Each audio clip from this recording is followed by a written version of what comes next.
a.m. I'm Sam Sachs, filling in for Thom on this Wednesday. And now joining me in studio is Vien Truong, Executive Director of Green for All, a group that works to make sure people of color have a place and voice in the climate movement. Hi, Vien. Welcome to the show. Thanks for having me. So one of the things I didn't fully realize is that really minorities in the U.S. are disproportionately affected by climate change and pollution. And I was looking over some facts that you have up on the website for Green for All, and you note that 68% of African Americans live within 30 miles of a polluting coal plant. 1 in 6 African American children suffer from asthma. And the way you describe it is these communities are on the front lines of the climate change debate. Absolutely. They're on the front lines of the impacts. They're hurt first and worst. And there's not enough attention paid to how do we actually begin to reduce the pollution that they're seeing and feeling in their communities.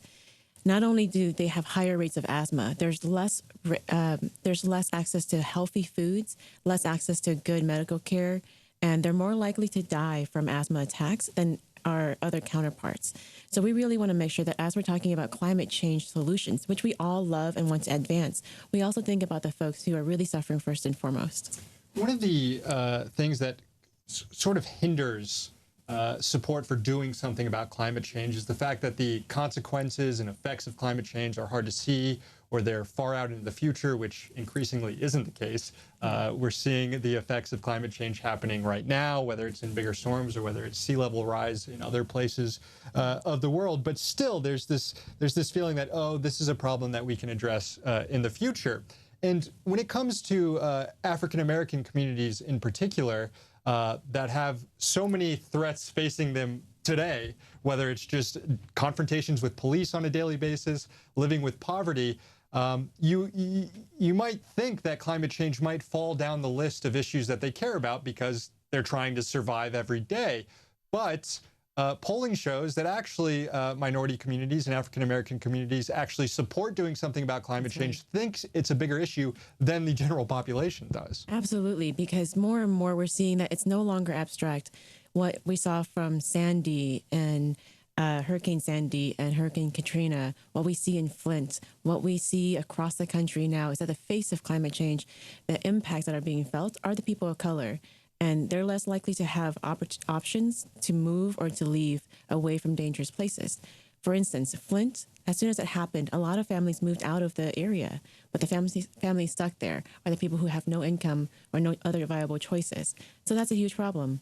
And just to go over some of these numbers, 60% of African Americans rank global warming among the most serious issues. 2/3 of African Americans say that action should be taken to reduce the threat of global warming.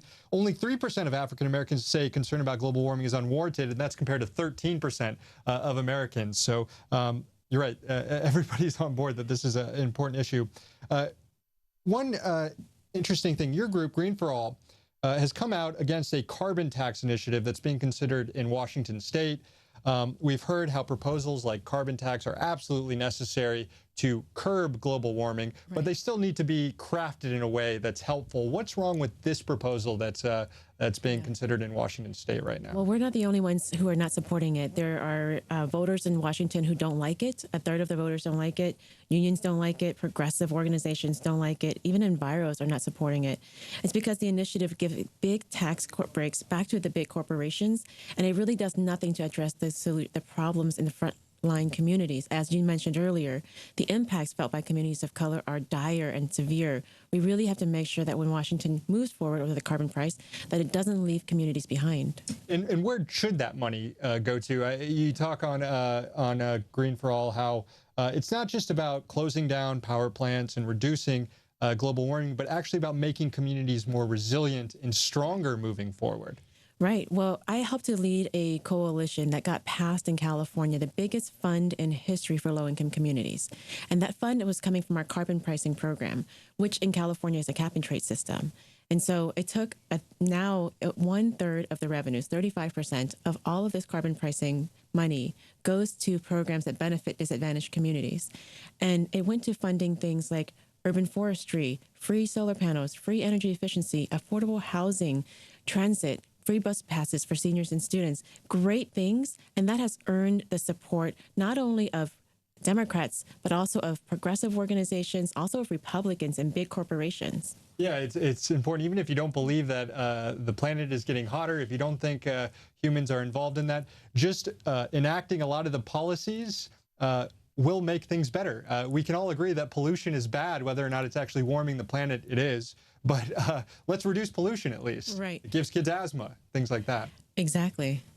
Before I let you go, I wanted to kind of get some more general, broader thoughts. What do you make of the fact that we had 4 presidential debates, 1 vice presidential debate, 3 presidential debates, and not one question was asked about climate change of any of the candidates? It wasn't asked, but to Secretary Clinton's benefit, she did mention climate change. She was the only candidate who has. I think that more attention needs to be paid to this issue. What we're seeing in the Paris Climate Treaty negotiations is that if we're going to get to the safe limits of pollution, which is 1.5 degrees, we have to begin acting now. And we really need to make sure that the solutions are aggressive and accelerating us to a clean energy future. Yeah, and we have President Obama's clean energy plan. That's crucial to making that agreement work. It's currently in the court system. We have ads here in D.C. encouraging judges to vote against it. So there's a lot of work. Encourage everybody to check out Green for All. Vien Truong, Executive Director, thanks so much for coming on the show. Thanks for having me, Sam. And we're going to get back to more of listener calls right after this break.